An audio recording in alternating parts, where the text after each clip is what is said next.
नमस्कार। ज्योतिषीय श्रृंखला की इस कड़ी में आपका हार्दिक स्वागत है।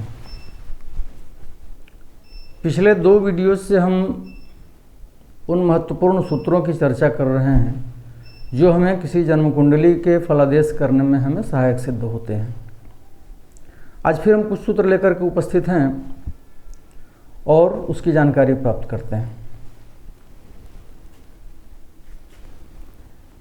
सूत्र है कि फलादेश से पहले यह देखना चाहिए कि जातक की आयु कैसी है। सर्वप्रथम उसको कितनी वय मिली हुई है, जातक अल्पायु है, मध्यमायु है या दीर्घायु है, इस चीज़ की जानकारी हमको पहले करनी होगी। उसके बाद ही हमको फलादेश करना उचित होगा। तदनुरूप हम ग्रहों की स्थिति के अनुसार फलादेश करेंगे। दूसरा है कि पापी ग्रह की महादशा में पापी ग्रह की ही अंतर्दशा हो तो अशुभ फल की प्राप्ति होती है। क्लियर है। अगला है कोई ग्रह यदि नीच का हो किंतु अपने उच्च स्थान से, लग्न से या चंद्रमा से केंद्र में हो तो नीच राजभंग योग का निर्माण करता है तथा उत्तम राजयोग कारक होता है। मान लीजिए कोई ग्रह कुंडली में अपने नीचे राशि में प्लेस्ड है। बृहस्पति है, मान लीजिए वो मकर राशि में प्लेस्ड है। मकर राशि उसकी नीच की राशि है। परंतु यदि वह अपने उच्च की राशि से, मतलब चतुर्थ से, उच्च स्थान से, लग्न से या चंद्रमा से केंद्र में स्थित हो तो नीच राजभंग योग का निर्माण होता है और ये उत्तम राजयोग प्रदाता होता है।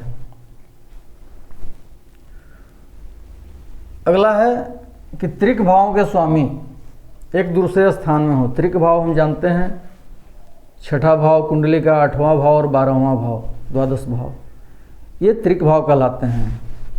तो त्रिक भाव के स्वामी जो हैं सो एक दूसरे के स्थान में स्थित हों। षष्टम अष्टम में हो, अष्टम द्वादश में हो, द्वादश षष्टम में हो, अष्टम में हो, या किसी भी तरह का संबंध वो बनाते हों, या स्थान परिवर्तन का संबंध बनाते हों, या एक दूसरे पर दृष्टिपात करते हों, दृष्टि संबंध बनाते हों, या साहचर्य संबंध बनाते हों, एक दूसरे के साथ प्लेस्ड हों, बैठे हों, तो इस स्थिति में जो है सो विपरीत राजयोग का निर्माण होता है, जो एक अच्छी स्थिति है। सामान्यतः त्रिक भावों के स्वामी जो हैं सो अशुभ फल प्रदान करते हैं, परंतु इस स्थिति में जब वो एक दूसरे के स्थान परिवर्तन किए हों या किसी भी तरह का संबंध बनाते हों तो विपरीत राजयोग का निर्माण होता है और शुभ फलदायक होते हैं। अगला है कि जातक के पूर्व जन्म का विचार जो है सो हमको 9वें भाव से करना चाहिए।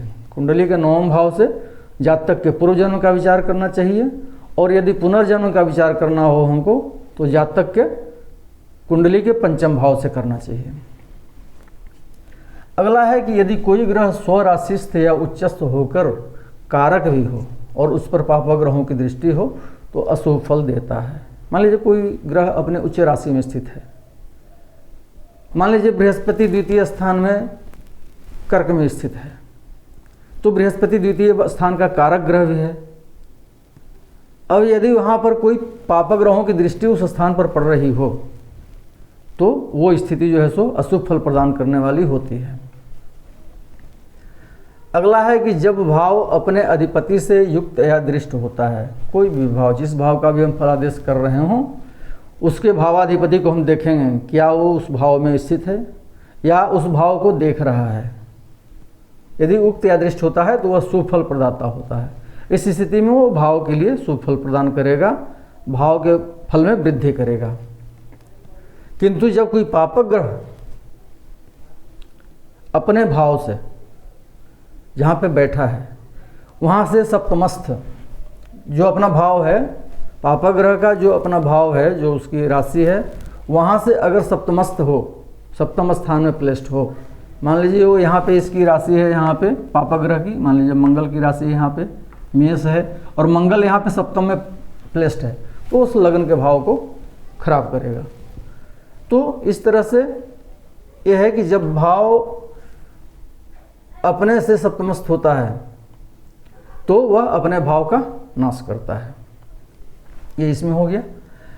अगला पॉइंट है कि किसी भी द्वितीय भाव से द्वितीय द्वादश से लिखना भूल गए हम। किसी भी भाव से द्वितीय एवं द्वादश में भाव में शुभ ग्रहों की स्थिति शुभ फलदायक होती है। कोई भी भाव है, मान लीजिए लग्न ही है तो लग्न से द्वितीय में और द्वादश में यदि शुभ ग्रह स्थित हैं तो इस भाव के लिए शुभ फलकारक होंगे। जिस भाव से दोनों साइड द्वितीय और द्वादश में शुभ ग्रह अवस्थित होंगे वो उस भाव के फल की वृद्धि करते हैं। और यदि वही स्थिति हो जाती है इसी प्रकार की स्थिति अगर पापक ग्रह हो जाए दोनों साइड तो अशुभ फल की प्राप्ति होती है उस भाव के लिए, भाव के फल को बिगाड़ते हैं ये।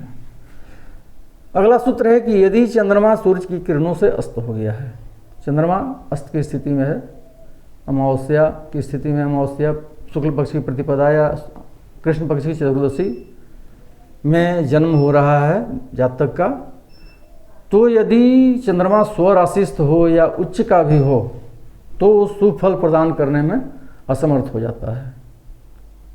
अस्त होने की स्थिति में वो शुभ फल प्रदान नहीं कर सकता हो, भले ही वह अपने राशि में स्थित हो या उच्च की राशि में स्थित हो।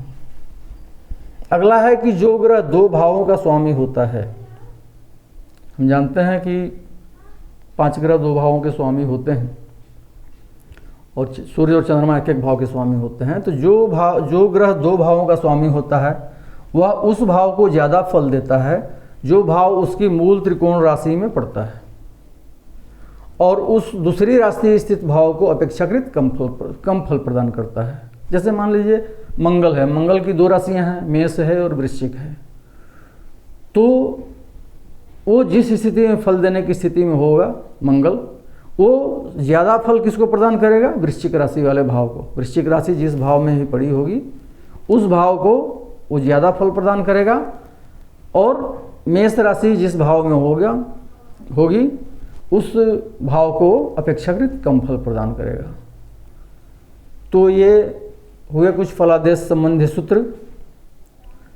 फिर कुछ सूत्रों को लेकर के हम अगले वीडियो में उपस्थित होंगे। नमस्कार।